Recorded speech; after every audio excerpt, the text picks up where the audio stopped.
Hello good morning everyone. आप सभी का स्वागत है उत्तर मैथ विद हरीश की क्लास में। आज हम लेकर के आए उत्तर प्रदेश होम गार्ड के लिए एक स्पेशल बैच लेकर के आए जो 5 ऑप्शन से स्टार्ट होने वाला था, लेकिन कुछ टेक्निकल प्रॉब्लम की वजह से आज हम इसे आज स्टार्ट करने जा रहे हैं। और आज हमारा जो टॉपिक है, जो मेन टॉपिक है, जो है सामान्य विज्ञान का। ठीक है, सामान्य विज्ञान बिल्कुल हम बेसिक से स्टार्ट करने वाले हैं, जो सामान्य विज्ञान को और बिल्कुल बेसिक स्टेप बाय स्टेप लेकर के चलेंगे ताकि आप सब लोगों को समझ में अच्छी तरह आ सके। ठीक है ना। तो हमारे जितने भी जो फॉलोअर्स हैं, मैं सबसे रिक्वेस्ट करूंगा कि हमारे इस वीडियो को जल्दी सभी लाइक और शेयर जरूर करें। ठीक है, आज हम लेकर के आए सबसे पहले मात्रक क्या होता है। किसी भी चीज को मापने के लिए जो भी मात्रक जो जिस चीज का भी यूज किया जाता है उसे मात्रक कहलाता है। ठीक है ना। किसी राशि के मापन के निर्देश मानक को मात्रक कहते हैं। ये सपोज करो हमारे कोई जो वेट है 10 किलो है, तो उसे जो किलोग्राम से मापते हैं या ग्राम से करें या मापते हैं, उसे क्या कहलाएगा, वो मात्रक कहलाता है। ठीक है ना। अब हमारे मात्रक कितने प्रकार के होते हैं? ठीक है, ये मात्रक 2 प्रकार के होते हैं। मूल मात्रक होता है, एक व्युत्पन्न मात्रक होता है। मूल मात्रक की जो संख्या होती है वो 7 होती है। ठीक है, कितनी होती है? वो 7 होती है मूल मात्रक की। अब इसमें क्या होता है, ये तो भौतिक राशि और ये है मूल मात्रक। इनकी हमें डायरेक्ट इनके जो मात्रक ही बोलते जाएंगे। ठीक है ना। ये सब हमारे स्टैंडर्ड वो ऐसे पद्धति में ऐसे सिस्टम में। ठीक है ना। अब सबसे हमारा पहला जो भौतिक राशि होती है वो लंबाई होती है। लंबाई को किससे मापते हैं हम? जैसे मीटर में। ठीक है, मीटर से द्रव्यमान है तो द्रव्यमान को किलोग्राम से यूज करते हैं। समय के लिए सेकंड का करते हैं। ताप के लिए केल्विन का करते हैं। विद्युत धारा के लिए एम्पियर का इस्तेमाल करते हैं। ज्योति तीव्रता को मापने के लिए कैंडिला का यूज करते हैं। और पदार्थ का परिमाण ज्ञात करने के लिए मोल का ज्ञात करते हैं। ये तो हमारे 7 हो गए। लंबाई, द्रव्यमान, समय, ताप, विद्युत धारा, ज्योति तीव्रता, पदार्थ का परिमाण। इनके अलावा हमारे 2 संपूरक मूल मात्रक और होते हैं। जो एक होता है जो समतल कोण होता है, इसका मात्रक रेडियन होता है। एक होता है घन कोण, इसका होता है स्टेरेडियन। ये हमारे 7 होते हैं। अब आती है, मैंने मूल मात्रकों के वाले बताए थे 7 प्रकार के होते हैं। इनके अलावा 2 प्रकार के और होते हैं, संपूरक मात्रक होते हैं। जो समतल कोण, जिसका मात्रक रेडियन होता है, और एक घन कोण होता है, इसका स्टेरेडियन है। अब आ जाते हैं व्युत्पन्न मात्रक। व्युत्पन्न मात्रक किसे कहते हैं? जो मूल मात्रकों की सहायता से व्यक्त किए जाते हैं। जो मूल मात्रकों की सहायता से व्यक्त किए जाते हैं क्या कहलाते हैं? व्युत्पन्न मात्रक कहलाते हैं। अब व्युत्पन्न मात्रक जैसे हमारे विद्युत बहुत लंबी दूरी मापने के लिए किसका यूज किया जाता है भाई? जैसे हम 10 मीटर 50 मीटर नापने के लिए किसके लिए आता है? मीटर का यूज किया जाता है। 1 किलोमीटर किलोमीटर ले जाते हैं। जबकि बहुत ज्यादा दूरी मापने के लिए यूज किया जाता है तो किसके लिए? प्रकाश वर्ष का माप किया जाता है। प्रकाश जो दूरी मापने की सबसे बड़ी जो इकाई होती है वो क्या होता है? पारसेक होता है। बहुत लंबी दूरी मापने के लिए किसके यूज होता है? प्रकाश वर्ष का होता है। एक प्रकाश वर्ष में 9.46 कितना होता है? 9.46 × 10⁻15 मीटर। यानी एक प्रकाश वर्ष में 9.46 × 10⁻15 मीटर होता है। अब दूरी मापने की सबसे बड़ी इकाई क्या होती है? वो होती है पारसेक। क्या होती है? ये होती है पारसेक। अब एक पारसेक में कितना होता है? 3.26 तो प्रकाश वर्ष होता है। ठीक है, और 3.08 × 10⁻16 मीटर, ये मीटर में हो गया, ये प्रकाश वर्ष में हो गया।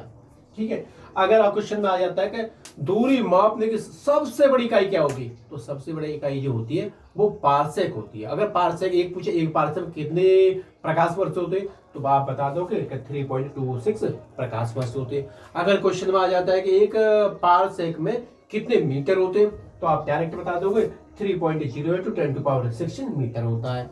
अब इसमें कहते हैं कि एक प्रकाश में कितने मीटर होता है, आप ये भी बता दोगे 9.46 × 10⁻15 मीटर होता है। ये सभी बेसिक है। ठीक है ना। यहां से आगे और हमारे अब बल है। बल, सबसे पहले बल की परिभाषा क्या है? बल वो है धक्का अथवा खिंचाव है। बल, या मैं इसमें धक्का दूं या ये मुझे विपरीत दिशा में डायरेक्शन में बल फोर्स लगाए। बल वो धक्का अथवा खिंचाव है जो किसी वस्तु को परिवर्तित करता है या करने का प्रयास करता है, तो बल कहलाता है। अब बल की सीजीएस पद्धति में उसकी और एसआई पद्धति में कैसे चेंज करेंगे? ठीक है ना। सीजीएस पद्धति में तो मात्रक डायन होता है और एसआई पद्धति बल का मात्रक न्यूटन होता है। और 1 न्यूटन जो बराबर होता है 10⁻5 डायन के बराबर होता है। ठीक है, 1 न्यूटन जो होता है 10⁻5 डायन के बराबर होता है। अब लेके आए, अब कार्य है। कार्य का सीजीएस पद्धति में तो होता है अर्घ मात्रक होता है, और एसआई पद्धति में होता है वो जूल होता है। अगर हम 1 जूल में कितने अर्घ होता है? 1 जूल बराबर 10⁻7 अर्घ के बराबर होता है। कितना होता है? 1 जूल। क्वेश्चन में आ जाता है कि भाई कार्य का मात्रक ज्ञात कीजिए। कहता है सीजीएस पद्धति में ज्ञात कीजिए, तो अर्घ बता दोगे। ऐसा ही पद्धति पूछता है तो आप जूल बता दोगे, ठीक है ना, कंफर्म है ना। अब 1 जूल में कितने अर्ग होते हैं, 1 जूल में 10⁷ अर्ग होते हैं, ये भी बता दोगे आप। अब आ जाइए सबसे इसमें 10 की घात वाले पूर्ण प्रथम क्या होता है। अगर ये 10 दिया हुआ है डायरेक्ट के सीधी संख्या को, जैसे सपोज कर हमारे पास 10 है ये, तो इसे क्या बोल देंगे, डेका बोल सकते हैं, ठीक है ना, डेका। और 10 की पावर 2 दिया हुआ है, इसे हम हेक्टो बोलेंगे। 10 की पावर 3 दिया हुआ है, इसे किलो बोलेंगे। 10 की पावर 6 दिया, इसे मेगा बोलेंगे। 10 की पावर 9 दिया, इसे गीगा बोलेंगे। 10 की पावर 12 दिया हुआ, इसे टेरा बोलेंगे। 10 की पावर 15 इसे पेटा बोलेंगे। और 10 की पावर 18 इसे हेक्सा बोलेंगे, ठीक है। अब इसमें deca, hecto, kilo, mega, giga, tera, peta, hexa, ये तो हो गए नॉर्मली, ठीक है। अगर माइनस में आ जाते, सपोज करो हमारे पास 1/10 है, ठीक है, इसे क्या बोलेंगे, तो इसे बोलेंगे डेसी, ठीक है, इसे बोलेंगे क्या बोलेंगे, डेसी। ये ऊपर ले जाएंगे तो 10 की पावर माइनस के 1 ही तो हो जाएगा। अब 1/10 की पावर 2 हो जाए तो इसके 10 की पावर माइनस के 2 ही तो कहते हैं, ऊपर माइनस के 2 चला जाएगा, तो इसे हम क्या बोलेंगे, सेंटी। अगर इसे 3 हो या माइनस के 3 हो, इसे मिले मिली। अगर माइनस का 6 है तो इसे माइक्रो। अगर माइनस के 9 है इसे नैनो। अब 12 है इसे तो पीको, ठीक है। अगर हमारे पास माइनस के 15 है इसको क्या बोलेंगे, फेमटो। अगर माइनस के 18 से क्या बोलेंगे, एटो बोलेंगे। तो ये डेसी, सेंटी, मिली, माइक्रो, नैनो, पीको, फेमटो, एटो, ये भी हमें याद होना चाहिए, ठीक है ना। अगर पूछ लिया जाए कि भाई इसे डेका को चेंज कीजिए या हेक्टो को डेका में चेंज कीजिए, ये भी हम कन्वर्ट कर सकते हैं। अब इसके बाद हमारे पास में तो हमने बता दिया आपको भौतिक राशियां बता दी, मूल मात्रक बता दिए और व्युत्पन्न राशियां बता दी हमने। अब हमारे पास राशि आती है सदिश राशि और अदिश राशि, ठीक है। अदिश राशि वे राशियां जिनमें केवल परिमाण होता है, वे राशियां जिनमें केवल परिमाण होता है, दिशा की दिशा नहीं होती है, वो अदिश राशियां कहलाती है। अदिश राशि जैसे हमारे पास द्रव्यमान है, चाल है आदि, ये सभी क्या है, अदिश राशियां हैं। सदिश जिनके परिमाण के साथ साथ दिशा भी होती है, वो क्या कहलाती है, सदिश राशि कहलाती है। सदिश राशि में जैसे हम ले लेंगे कोई भी वेग है, बल है, कोई भी एग्जांपल ले लेंगे।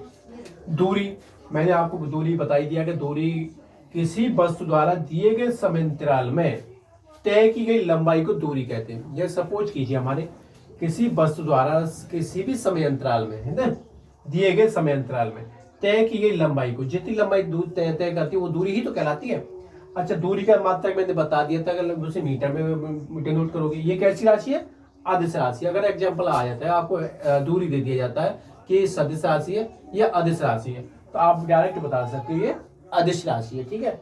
अब विस्थापन है, एक निश्चित दिशा में दो बिंदुओं के बीच की जो लंबाई, लंबवत दूरी को, दो बिंदुओं के लंबवत दूरी को विस्थापन कहते हैं। सपोज के लिए हमारे पास में यहां से लेकर के ये दूरी हमें विस्थापन, कोई वस्तु यहां से लेकर ये दोनों बिंदु के बीच की दूरी हो गई, ठीक है, इनके जो है बॉर्डर निर्धारित हो गए, तो ये विस्थापन कहलाता है। ये कैसी राशि है, सदिश राशि। इसका भी मात्रा क्या होगा, मीटर होगा। अब चाल क्या होता है, किसी वस्तु द्वारा प्रति सेकंड तय की गई दूरी को चाल कहते हैं, ठीक है। चाल बराबर दूरी बटे समय होता है, मीटर प्रति सेकंड इसका मात्रक होता है। ये अगर इसमें कोई आपको कोई दिक्कत आती है तो आप हमें कमेंट बॉक्स में जरूर बताएं और हमारी इस वीडियो को लाइक शेयर और सब्सक्राइब जरूर करें। आगे यहाँ से सामान्य विज्ञान के आगे का टॉपिक हम लेकर के आएंगे, उससे हमारे आगे